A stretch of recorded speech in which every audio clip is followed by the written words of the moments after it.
अस्सलाम वालेकुम वरहमतुल्लाहि वबरकातुहू। आज की वीडियो में हम डिटेल में जानेंगे कि खीर को किस तरीके से प्रोफेशनली बनाया जाता है। उसके अंदर जो छोटी छोटी मिस्टेक्स हम कर देते हैं जिसकी वजह से हमारी खीर की टेस्ट, कंसिस्टेंसी और उसका जो टेक्सचर है वो हर बार डिफरेंट आता है। चाहे आप जिस क्वांटिटी में बनाएं तो वो नहीं आएगा। चाहे आप 4 लोगों के लिए खीर बना रहे हों या आप 400 लोगों के लिए खीर बना रहे हों, बिल्कुल परफेक्ट बनेगी। जो पूरा जो रेशो है, जिसे आप कह सकते हैं खीर बनाने का जो गोल्डन रेशो है, वो गोल्डन रेशियो मैंने पूरा आपको इस वीडियो में हैक करके बता दिया है।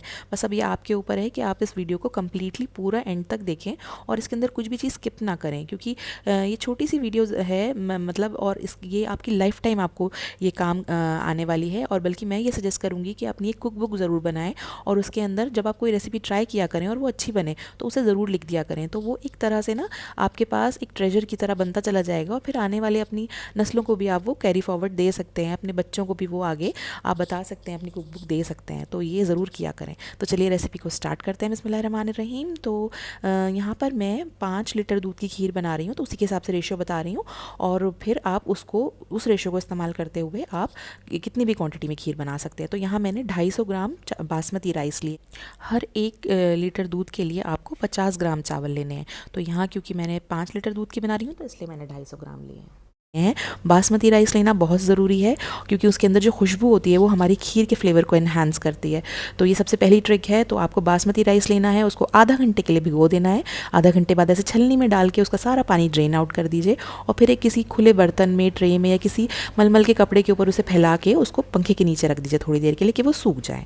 तो हर 1 किलो दूध के लिए हमको 50 ग्राम चावल चाहिए, ये नोट डाउन कर लीजिए। अब हम एक खुला सा बर्तन ले लेंगे और उसमें सबसे पहले हम नीचे डालेंगे पानी। तो ये टिप नंबर 2 है और ये पानी डालना बहुत ज़रूरी है। ये पानी डालने से क्या होता है कि आपके बर्तन में नीचे दूध बिल्कुल भी नहीं लगता। दूध डालने से पहले पानी डाल के उसे थोड़ा पका लीजिए। अब हम इसके अंदर दूध ऐड कर देंगे। तो यहाँ मैंने 5 लीटर फुल फैट वाला मिल्क लिया है और वो अब हम इसको इसमें बर्तन में ऐड करने के बाद फिर उसको अच्छे से पका लेंगे। तो दूध को आप मीडियम टू हाई हीट पे शुरू में अच्छे से पका लीजिए कि और बीच बीच में चम्मच उसमें चलाना बहुत ज़रूरी है, नहीं तो नीचे थोड़ा लगने के चांसेस होते हैं। हालांकि हमने पहले वाटर डाला है तो चांसेस बहुत कम है। मोटे तले का बर्तन ज़रूर लीजिएगा और अगर आपके पास मोटे तले का बर्तन नहीं है तो आप क्या कर सकते हैं, नीचे एक तवा लगा सकते हैं। और अब दूध को हमने पकने रख दिया है। थोड़ी थोड़ी देर में हम उसमें चम्मच चलाते रहेंगे। यहाँ मैंने कुछ ड्राई फ्रूट्स ले लिए हैं। कम्प्लीटली आपकी चॉइस है, क्वान्टिटी और जितना आपको लेना है वो आपकी अपनी चॉइस है। मैंने पिस्ते भिगो दिए थे पानी में, बादाम भिगो दिए थे और थोड़े से काजू। पिस्तों का इस तरह से थोड़ी देर के बाद हम ऐसे मसल के छिलका निकाल लेंगे, क्योंकि छिलका क्या होता है जब हम कट करते हैं तो छिलका अलग हो जाता है खीर के अंदर, वो अच्छा उस इफेक्ट अच्छा नहीं आता, खूबसूरत नहीं लगता। ऐसे ही बादामों का भी छिलका हम अलग कर लेंगे। थोड़ी देर भिगोने के बाद गर्म पानी में भिगो देंगे तो बहुत आसानी से जल्दी निकल जाएगा। तो अदरवाइज़ आप ओवरनाइट भी भिगो सकते हैं। ये वैसे गर्म पानी डालने से 1-2 घंटे में निकल जाते हैं। और काजू को हमें बस ऐसे स्प्लिट कर लेना है और बादाम और जो हमारे पिस्ताशियोज़ हैं, पिस्ते हैं, उनको हम स्लाइस कर लेंगे। अब यहाँ पे देखिए इतनी देर में 15 से 20 मिनट में पंखे के नीचे मैंने रख दिया था पूरा फ़ैन फुल पे चलाकर। तो ये देखिए बिल्कुल सूख गए हैं चावल। हमें बस इनका पानी सुखाना है। और देखिए चावल कितने मुलायम से हो गए हैं। आप उनको उंगली से अगर इस तरह से तोड़ेंगे तो वो आराम से टूट रहे हैं। तो ये हमको क्या करना, हमने भिगोया इसलिए, इसके पीछे 2 रीज़न थे। भिगोने के पहले तो ये कि जो चावल थे उन्होंने पानी एब्जॉर्ब कर लिया। अब वो खीर को बहुत ज़्यादा गाढ़ा नहीं करेंगे, उनके अंदर ऑलरेडी मॉइस्चर आ गया है। सेकेंडली बासमती राइस की खुशबू बहुत अच्छी निकल के आती है भिगोने से।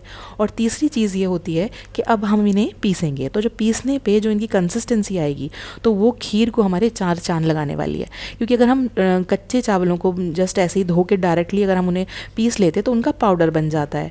अब यहाँ पे मैं आपको दिखाती हूँ पीस के। देखिए मैंने इनको पीसा है, जब भीगे हुए चावलों को पहले भिगोया, फिर सुखाया और फिर पीसा। थोड़ा सा टाइम कंज्यूमिंग है, मगर मान लीजिए मेरी बात कि अगर आप इस तरह से बनाएंगे ना तो अल्टीमेट खीर बनती है। तो ये देखिए इसका दानों का टेक्स्चर देखिए आप। एक तो सारे दानों का टेक्स्चर बहुत ही बारीक सा हो गया है और मतलब बिल्कुल पाउडर भी नहीं बनाया है और बहुत ही दरदरा सा हो गया है। तो वो हमने करके रख लिए। 250 ग्राम चावलों का हमने पीस के रख लिया। अब यहाँ पर मैंने लिया है मावे मैंने लिया था आधा किलो के करीब मावा है। उसमें थोड़ा सा गर्म दूध डाल के उसको इस तरह से उसका कंसिस्टेंसी उसकी थोड़ी सी पतली करके साइड में रख लिया है। तो ये सब प्रिपरेशन हमने कर ली है पहले ही, जितने हमारा दूध बॉयल हो रहा था। अब जाहिर सी बात है 5 लीटर दूध है, बॉयल होने में थोड़ा टाइम तो लगेगा। तो इतनी देर में हमने अपनी सारी प्रिपरेशन कर ली। अब ये देखिए, और थोड़ा हमने उसे पका भी लिया। तो पहले देखिए, अगर आप आपको नज़र आ रहा हो तो मार्किंग जो थी उसमें दूध का जो बर्तन था ऊपर तक था, अब वो थोड़ा सा नीचे चला गया, मतलब थोड़ा कंडेंस हो गया है, दूध थोड़ा गाढ़ा हो गया है और थोड़ी देर पक गया था, ऐसे ही कोई 20 से 25 मिनट।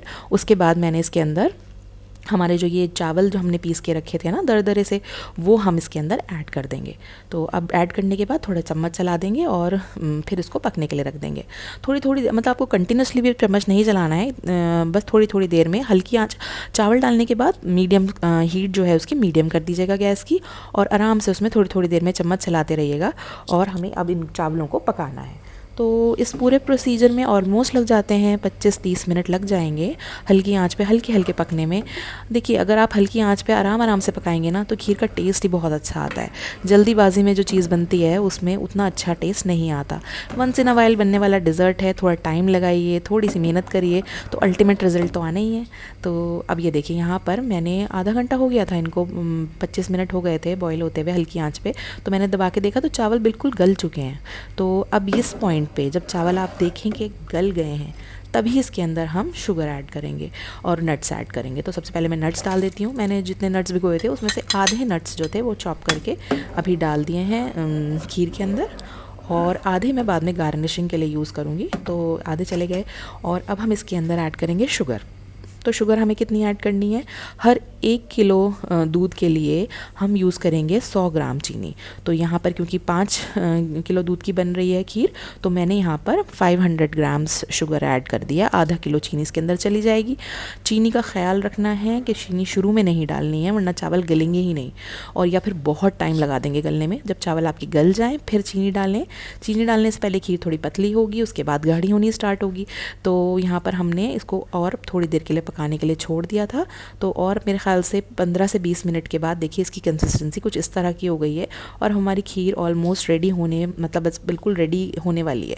तो अब बस इसमें थोड़ी थोड़ी देर में हम चम्मच चलाते रहेंगे और इसको और थोड़ी देर के लिए कुक करना है। अब हमें मावे के साथ, तो जो मैंने मावे को ऑलरेडी थोड़ा सा मेल्ट करके रख लिया था, आप चाहें तो डायरेक्टली हाथ से तोड़ के भी डाल सकते हैं डायरेक्टली, बट मुझे ऐसे करना अच्छा लगता है कि मैं पहले उसको, कोई लम्स ना रहे, उसको अच्छे से गर्म दूध के साथ ना, 1 कप गर्म दूध के साथ पूरा मिक्स करके मैंने रख दिया था।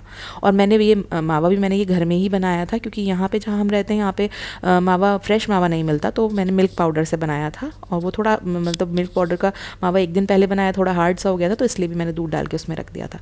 अब मैंने और थोड़ी देर के लिए इसे कुक करा, 15 to 20 मिनट्स मावा डालने के बाद। तो ये देखिए इस तरह की इसकी कंसिस्टेंसी आ गई है। अब आप नोट कर लीजिए कि हमने कब पकानी स्टार्ट करी थी, तो ऊपर क्या मार्क आपको नज़र आ रहा है, तो इतनी कंडेंस हो गई है हमारी। अब हम इसके अंदर 2 चम्मच गुलाब जल या फिर आप इसके अंदर केवड़ा वाटर डाल सकते हैं। मैं केवड़ा वाटर पर्सनली प्रेफर करती हूँ, तो मैंने केवड़ा वाटर इसके अंदर ऐड कर दिया है। उससे खुशबू बहुत अच्छी आती है। तो केवड़ा वाटर आसानी से मिल जाता है, अमेज़ॉन पे भी मिल जाएगा या आपके लोकल स्टोर पे भी मिल जाएगा। और साथ में हम डालेंगे 1 चाय का चम्मच पिसी हुई हरी इलायची का पाउडर। तो ये दोनों जो खुशबू वाली चीज़ें हैं ना, केवड़ा वाटर, चाहे आप रोज़ वाटर डालें या कार्डमम का जो पाउडर है ये डालेंगे, तो ये सबसे एंड में डालना है। और अब डालने के बाद मैंने जो गैस है उसको कर दिया है बंद, क्योंकि अब उसको हमें डालने के बाद अब पकाना नहीं है, नहीं तो उसका जो अरोमा है वो ख़राब हो जाता है।